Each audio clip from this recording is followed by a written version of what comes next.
A little quick snippet of what we do as a distributor, Kevro, and how we kind of approach things as a distributor in North America. We're the Canadian distributor for Rotel, North American distributor for Monitor Audio. And as a company, we've always focused on brands that we view as representing value, brands that punch above their weight in terms of performance. And with that, we've got two really strong brands in Monitor Audio and Rotel, both with product ranges that begin at price points where aspiring audiophiles can, get into the hobby, and then take it right through to, borderline ridiculous, which I still think is not the case, because when we look at this product, Mishi, when we look at Platinum, both categories again still sit in an area that is well below where the high end of the high end sits. But it sits in an area where we can be very competitive and give people what they're looking for without spending the type of money it takes to get into some of these other brands. So that is kind of our approach as a distributor. High value, high proposition, solid companies that back up the products, that are privately owned as well. There's no private equity firms or venture capital groups that own these companies. And they do things for the right reasons. They're not doing it based on accountants' wishes and backroom wishes in terms of what we need to do for the bottom line. So they're very stable. They do things according to their history, their legacy, and where they want to be, as opposed to sometimes making decisions that aren't necessarily in the best interest of the company long term. And so with that, here at the show, we're happy to have Darren North here from Rotel. He's their global technical chief technical officer, all of the above. That's good, global. I love that. Anyways, so we have Darren here, and he's going to talk a little bit about the new Q5, the Mishi Q5, which is the D-to-A converter / transport. It's the best front end that Rotel have ever brought to market. It features a bespoke mechanism, carbon fiber inlay. It's a 51-pound transport DAC. It's an absolute beast. It's 8,500 Canadian, 7,000 US. And it makes its North American debut here at the show today. So we're happy to have Darren here, happy to feature the new Q5. We're driving it with the Mishi X5 S2, which is a $10,000 integrated, the top of their two in the lineup. The X5 does very well. I think we sell as many X5s as we do X3s, which is the lower version of the same in the same category. This is 350 watts per channel into 8 ohms. 20 to 20 all day long. So it's a powerhouse, $10,000. We like to think, again, it represents huge value in the world of high-end audio. And we're using it to drive the new Gold Series 6th generation Gold Series flagship 500s. And these are 9,500 a pair. And so we talk a little bit about our approach to the show. We could have brought Platinum, we could have brought Hyphen, both of which are significantly more expensive than the Gold Series.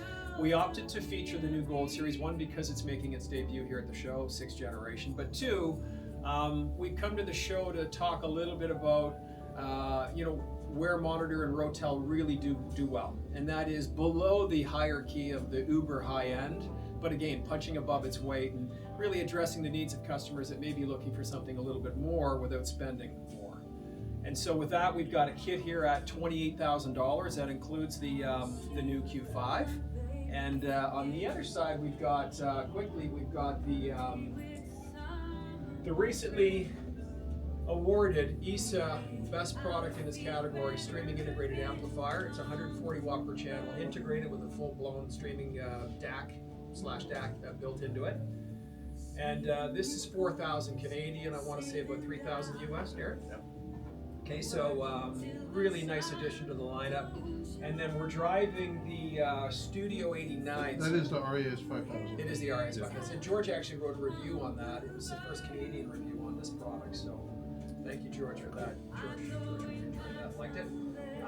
We're driving the new Studio 89s. These are a $3,000 bookshelf loudspeaker here in Canada. Kind of a throwback to Monitor Audio's early days in the 80s, but with some modern twists. And so without getting into too great detail, outstanding sounding product, Diapolito design, using Platinum driver technology with the RDT, the MPD tweeter, RDT woofers. And then just to underpin it, we've got the Anthra AW12 subwoofer, big space, just pick up the lower octave of bass, add a little punch at the bottom end, some clarity, great musical sub, really fast, but also digs deep. And so we're going to give you guys a taste of both systems, but I'll let Darren talk a little bit about the Q5 first. Wait just a moment. Yeah, thanks, Sheldon. It's a privilege to be here. Thank you. I love local shows. I love to be, and you get a little time and interaction with folks and audio lovers and newcomers. Rotel, right? We've been around since 1961. So a good long time under our belt, and during that tenure, that heritage of the brand, the ownership of the brand, ensuring that it was a family business, right? And Sheldon talks about sort of the short-term pressures of quarters or returns or revenues. Don't get me wrong, we love to make money, but it's that investment, right? It's that decades worth of vision since the original founder. So we're still managed by the same ownership, same family, and it really drives what we do. We're very happy to be in products that have the price points of hundreds of dollars up to sort of that $10,000 price point. The scalability, ensuring we can reach out to bring in new music lovers and music fans, and then have a platform for them to scale up within the brand. All of them built to the same quality standards in our own factories, in our own methods and materials. They're all engineered by the same teams, ensuring that the whole series. So the Q5 really is the latest. We launched Michi back in the 1990s. That was the initial debut with the Redwood side channels, the side cheeks. Great products. It was a big coup for Rotel at this time because it lifted us in price point. It gave us a new performance level. All of that technology then became what was Rotel future generations into 10 and 15 series. So Michi went a bit dormant. We brought it back in 2019. So we relaunched Michi in 2019. Amsterdam, a preamp, the P5, a stereo amp, and a monoblock amp. And I'm waiting for accolades from the teams that we're seeing it, and dealers were coming in, and I'm waiting, and as soon as they came in, it's like, beautiful, what else can you build me? Like, what else can we have? Can we have a CD player? Can we have a transport? Can we have an integrated? So it was that energy and that instant excitement of continue to build and make those investments.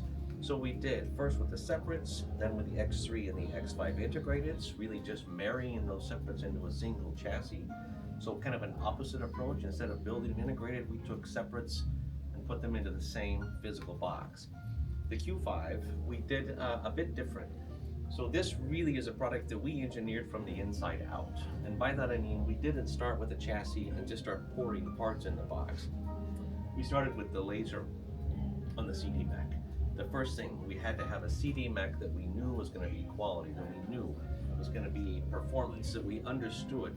We searched, and to be fair, we're still searching. We have one more physical change to this product before it hits production even, because the teams know there is still more they can get from it. So when we talk about this, we're going to the laser suppliers, and we're talking about the optical pickup laser. We're talking to the motor control suppliers. What motors do we need to spin the disc, to move the laser head? Quiet, they have to be long, they have to be precise, they have to be noise-free. Those are the kind of engineering. So starting with the CD mech, we've been building CDs for 30 years, 50 different models of CDs. It's not antiquated, not quite vintage, but it still is just that tactile, just enough. We love it, and it's a big part of our business. So this was absolutely critical. Start with the CD mech, build it, create our own mechanicals, create our own springs, rubber isolation, a heavy-duty CNC solid aluminum chassis that holds that CD mech to eliminate vibrations. Those are the things that really the engineers. Then they started to architect around that. Build a controller board, ensure that we had noise-free power supplies, isolate the CD motors from everything else in the circuit. You cannot have motor noise coming back into the analog circuits, into the digital circuits, into the DAC. So engineering from the controller, and then looking at the DACs. We opened up again, what do we want to use for a DAC? It's not about copy-paste, what's the performance? We chose the same ESS 9028 Pro 8-channel DAC for this product. Again, it's a 4 channels per left and right, and it's redundant, and there's a reason for that redundancy.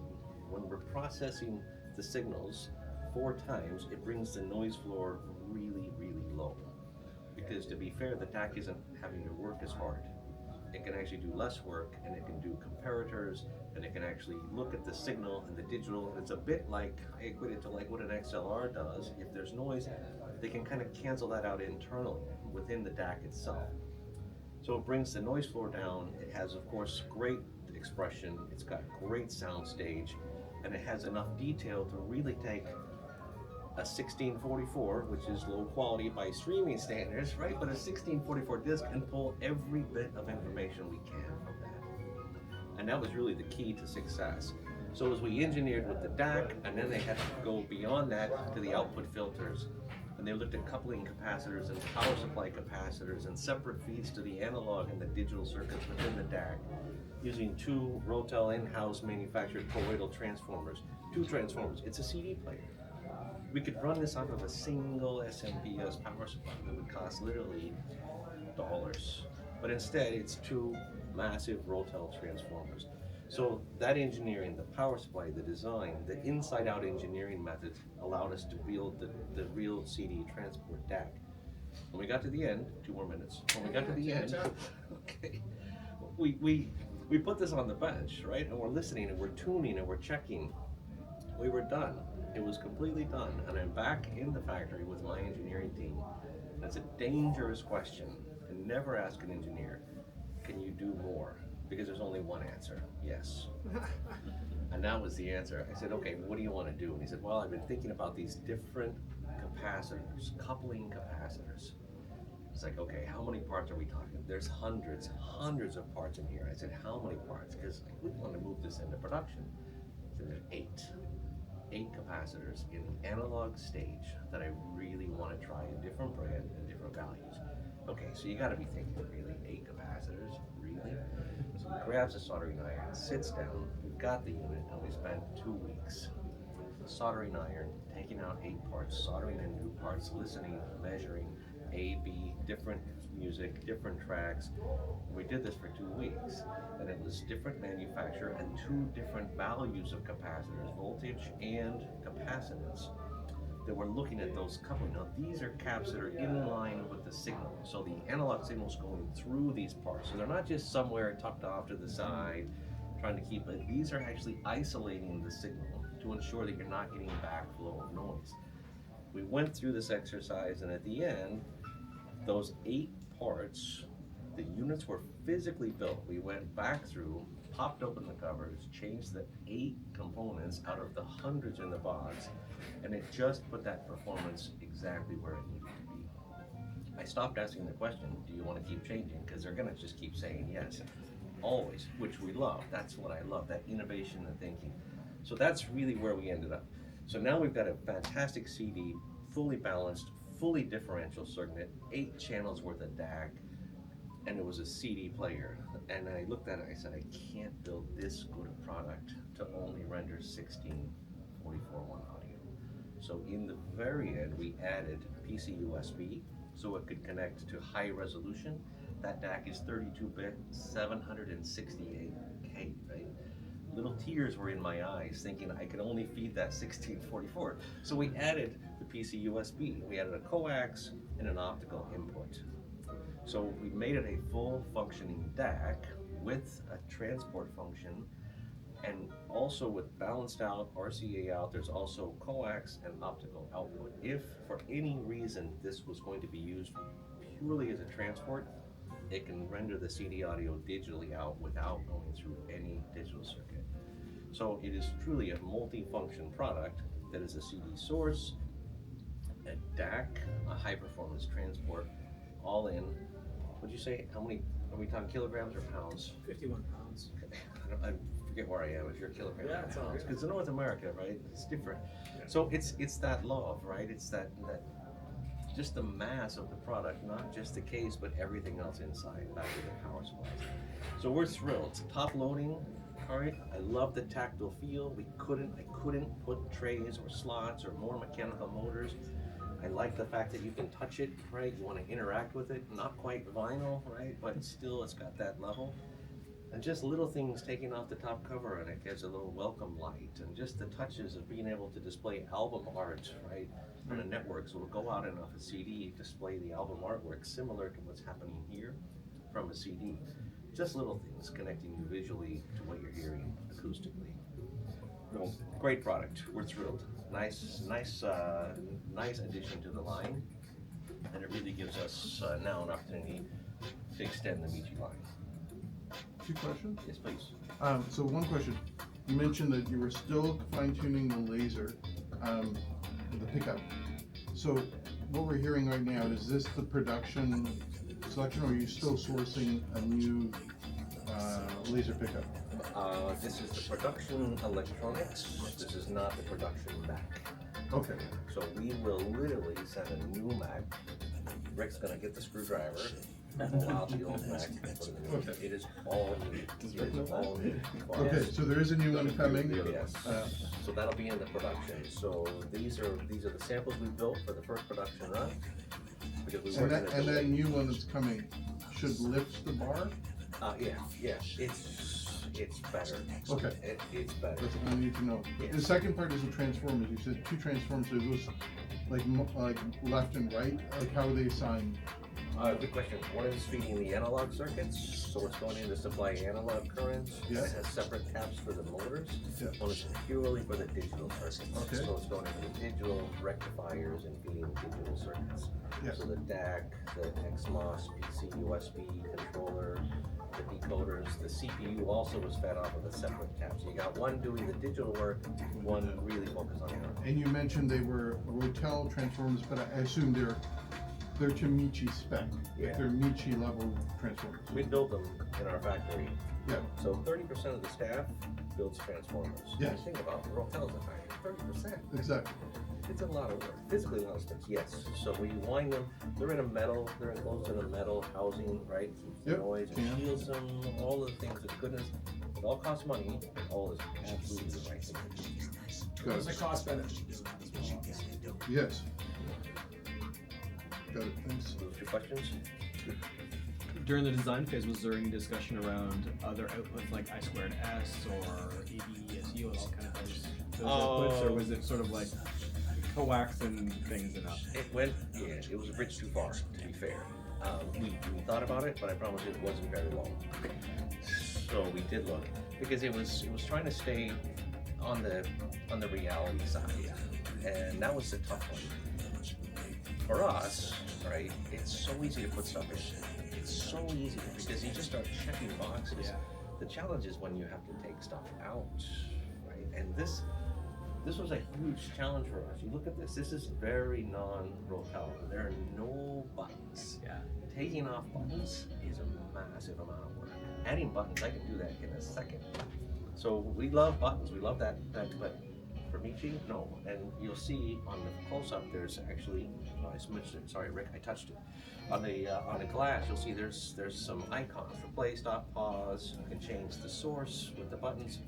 But I wouldn't allow them to put buttons on the front. So the buttons are actually tucked under, and they're recessed under the edge. Okay, so you're not using capacitive touch on the screen. No, and we looked at that, and I'm looking at, cost benefit, and suddenly, it just it didn't add any value. It's expensive. And this is what I asked him: does it make it sound better with capacitive touch? It's like, no, just don't do it.